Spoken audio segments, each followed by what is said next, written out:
Wagner here just before 11 o'clock on Tuesday, the 3rd day of December 2013, and this is the daily report for gold and silver. Mixed bag in the precious metals markets, congestion in gold, slightly lower in silver. Currently, as you can see, we're trading up about $3 on the day. 12.2230 is the screen print. We've got a low of 12.1470. That's significant. But what is more significant to me is the high of the day, and that is 12.2740. We'll talk about that in a second. Silver currently trading off roughly 7 cents on the day. The low is $18.97. That's correct, traders. It has broken below $19 per ounce, the high $19.50, and we'll talk about silver towards the end of the show. Traders, what does a market look like as it consolidates and as it awaits new fundamental data? The answer to that is exactly what we're seeing in the market. I draw your attention to this congestion zone that we have. Realize we have a jobs report coming out on Friday. We have the European Central Bank reporting on Thursday. We've got the Beige Book coming out tomorrow. So as you get traders awaiting some sort of fundamental news to anticipate direction of the Fed, we are getting the sideways market. But here is what I find to be pretty noteworthy. When we take a look at this and realize that on this 60-minute chart, we got short, roughly at 76, roughly right in this area. As the marketplace, of course, came down and made these lows, we then lowered our stops. Our stops were currently trailed just to 1261. And my rationale or my belief behind that, of course, is that we were forming this double top right in here. We saw a real band of resistance. And every time the market came up, attempted to kind of breach this point, it was unable to do so. It met with some selling, came back down. Here's a secondary try. Now, last week, we had the market on its third stab. This happened towards the end of last week, this being Friday and, of course, Monday.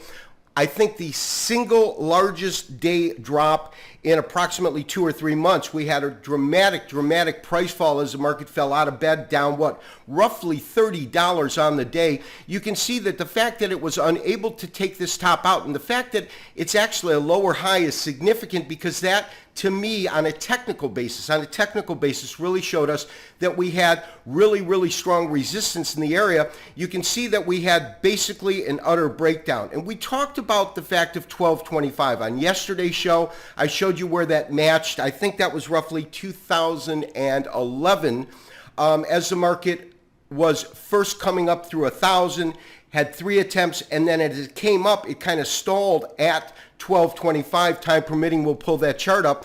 So my question yesterday that I really asked all of our viewers to kind of think about is, will this 1225 become a ceiling or a floor? Because as you know, it is my belief and most technicians' belief that any particular price point that can be supportive, as you see here, it's a supportive point, 1225, will also become a ceiling or resistance. So one man's floor is another man's ceiling. Here it's a ceiling, here it's a floor. And for that reason right now, what I am seeing is some real resistance at 1225. Now, yesterday we talked about the fact that what I really wanted to do was actually to lower our stops. Our stops are sitting here fairly loose, and my sense is right now that we're probably going to want to lower them, and we're going to want to account for this particular price band here, roughly at about 1241 to 1245. I will send out a special trade alert, and especially as we get closer and closer to these dynamic reports that are going to come out, I want to be able to lock in as much profit as we can.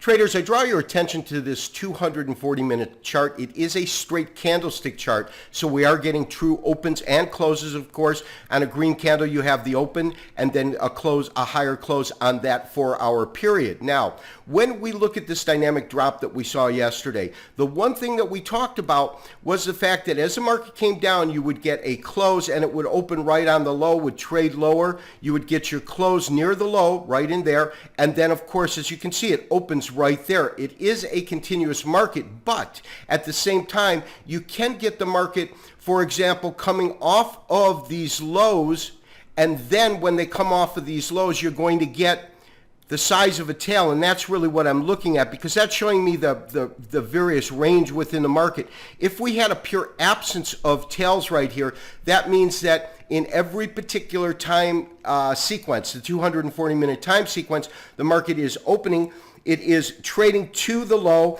and then from the low, it's the open of the next one. It hasn't had a chance to make a lower low, as you can see here and here and here. But dynamically, there's been a big change, and this is that consolidation that we saw in a 60-minute. We're going to look at a 700-plus chart after that. But here's what I'm noticing on the 240-minute chart that I think is quite interesting. We're getting these series of dojis again. Not only is the market kind of trading sideways, but the one thing that you can see is we are getting these smaller and smaller body sizes. Now, we have talked about the fact that a doji can indicate a potential pivot or a reversal in the market, but it also is a point in time, especially when the market's either taking a parabolic move up or a dramatic plunge down. It's a move in which the market is kind of resting. I look at it as a consolidation period.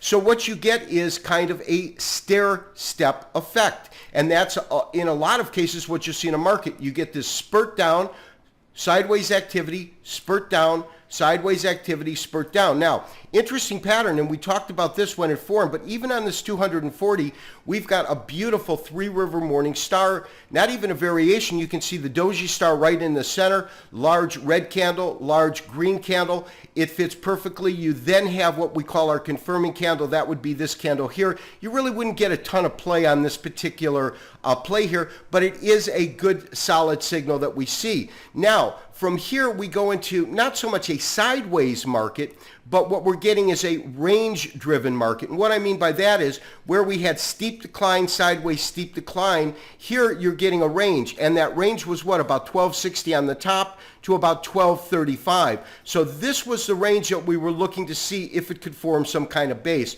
Of course, the rest was history. Market comes down hard, but once again, traders, we're getting this sideways action. Now, interestingly enough, in a report from Reuters today, they actually said that the open interest increased by, I believe they said 1 or 3%. I have to check on the facts of that. But what they said is that what it was showing was there were new short positions being entered into the market, because a lot of this little upside move is short covering, is pulling a profit. So the question is, will this market trade sideways and then break down, or will it form a base? Because 1225 to me is a fairly critical number. As long as it stays below that point, my sense is this market has probably got further downside potential. So we're looking at a 720-minute chart, standard candlestick format, have a lot of our different Fibonacci points in here, the retracement points, and interestingly enough, we're pretty much at the end of the line. For this kind of a short-term chart, we really have to start looking at our dailies and our weeklies to see points below this, because this is already the 76% retracement, 1223, and then, of course, 1240. Now, the difference between these two retracements, they both start at the same point, which is 1181. One goes to the top, this top being 1435, and then our secondary one goes to our secondary top, which I believe was about 1360 and change, just above 1357 is really the point I remember. And here's the key. We are trading right now below this point. And as long as we're trading below this point, it tells me that we've got some real resistance in the market. 1223.72, market's trading 1222.30, even though it is up a little bit.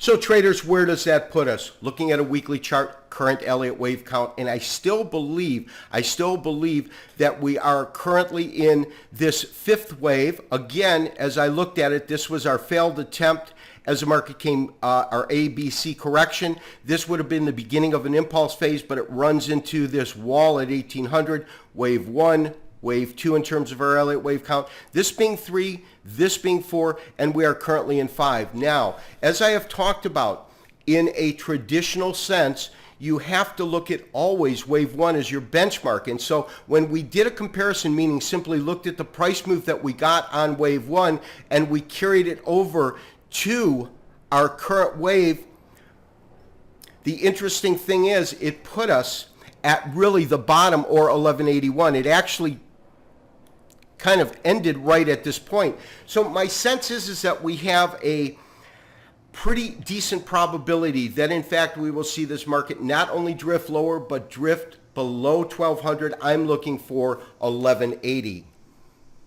So how does that change my current outlook for silver? As I said before, once we crossed over that no return line, and that's the 76% retracement, just as we saw in gold at around 1223, we have our comparable 76% retracement in silver, 1267 call it. And we really, if you look at the consolidation in this area, the way that it came up, I really look at this as almost nowhere man's land. And I really think that if we see gold break below 1200, we will see silver not only break below $19 per ounce, but head into the low $18 mark. This has been Gary Wagner, wishing you, as always, good trading. We'll talk to you tomorrow for another daily update and review. Bye-bye.